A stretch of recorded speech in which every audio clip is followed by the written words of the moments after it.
Welcome back to Turf Talk, Chrome Brings It Home edition. Vance, world's richest race, Kentucky Derby winner, represented once again. Is Chrome your homie?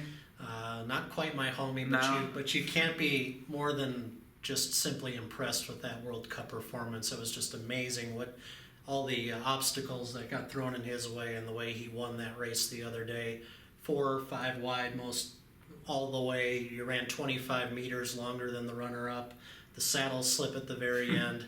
I mean, it was just all these things just were thrown at him, and he passed it all with flying colors in what has to be one of the greatest World Cup performances ever. Yeah, I agree. And I would put maybe Curlin's right up there with him. And now we have 2 U.S. Classic winners who prepped in Dubai before these electrifying World Cups. If I had to find a negative, I have 2, which I'll get to after this one. But it would be that now it seems like maybe prepping over there is going to be in vogue, and we're going to lose these U.S.-based runners pretty much all the second half of winter and spring.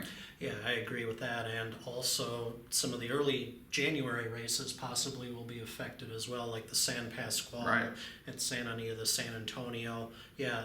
It makes perfect sense now after seeing Curlin and California Chrome for trainers of older horses to start making their shipping plans to Dubai after the breeders come. Yep, no doubt. The second negative is great as that performance was, and I was hooting and hollering watching it. I was cheering him home for sure. Post-race interview, though, to me, it's one thing to be a sore loser after the Belmont, which we saw with the previous co-owner.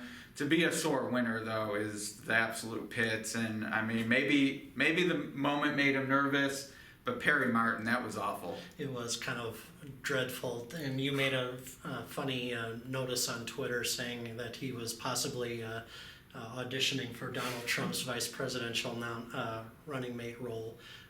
And also, he wasn't getting his facts right either. I think he mentioned running California Chrome again in the Hollywood Derby. Right. He didn't quite get the memo as that you can only win that race once with the same horse. So, things do need to be improved in the PR department with Team Chrome. But aside from the owner, though, Art Sherman, jockey Victor Espinoza, and the horse himself are true sporting figures that we should celebrate. Yeah, absolutely. And to me, if you want to win a Derby more than once, why wouldn't it be the Kentucky Derby, which you can also do instead of the Hollywood Derby? Yeah, so I guess it's a grass race, so he wasn't.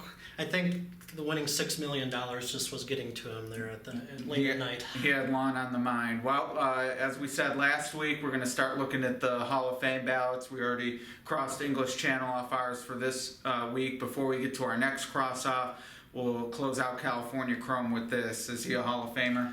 I think a lot of people probably expect him to be, yes. I could see him easily getting in once he retires 5-6 years from now. Whether I think he deserves to go in on the first year remains to be seen.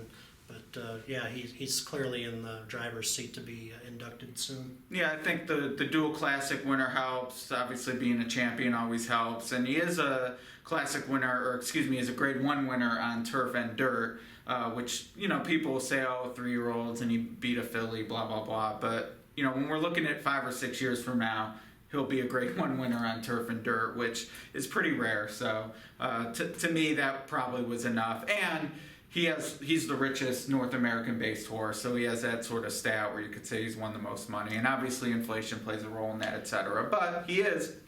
Yeah, I was just going to mention that it is a great honor to be the North America's leading money winner of all time. However, he is running in an era where there's $1 million races, multi-million-dollar races on every continent, and of course the Dubai World Cup worth $10 million. I did a feature back when Curlin surpassed the record. I adjusted past earnings leaders' records for inflation, and if you kept up in the statistics with inflation, I think horses like John Henry and Kelso would probably still be ahead of California Chrome if you did that. Citation? Not quite citation. No, okay. He's still. Dollar just didn't go far enough. They didn't have as many rich races in 1948, so but definitely if you adjusted everything for the value of the dollar, Cal Chrome would definitely be top 5 still. And one last thing on that, it is something people want though. I remember Skip Away Running, they really wanted to be that highest earner. Of course that was before curling, but they didn't quite get to Cigar. Zenyatta was brought up a lot. So it is something people want, so good for him. But yeah, it was a great race and we agree on that at least. Yeah, and some records like that, in my opinion, aren't as meaningful as they were back in years and years ago when everything was kind of standard. $100,000 was the richest race available. Now you've got, like I said, multi-million-dollar races all over the world, and the purse discrepancies just make that record, I think, less meaningful than it used to be. Yeah, and really it's either you have the record or you don't. If you're fourth, it's not as big a deal as maybe it used to be either. Well, last week we did cross English Channel off, so we have 9 finalists. I figured we'd stick with the horses, and I think Kona Gold, as brilliant as he was, and that Breeders' Cup Sprint at Churchill, I mean, there had to be smoke coming from his tail. He was going that fast, but not a Hall of Famer. No, and I think, like I've mentioned in some previous turf talks, I think there's certainly some sprinters in the past that probably deserve to be in the Hall of Fame before Kona Gold. I'll throw out a name, Groovy. Some consider the fastest sprinter of all time based on what he did as a 4-year-old before the Breeders' Cup. A horse like Groovy I'd like to see in the Hall of Fame before Kona Gold. A very good champion, but like I said, there's more deserving horses out there. Yeah, and I just have a higher threshold for sprinters, and it's certainly a division I respect, and it's fun to watch, and Twinspire sponsors the Breeders' Cup Sprint. They're fast, it's great.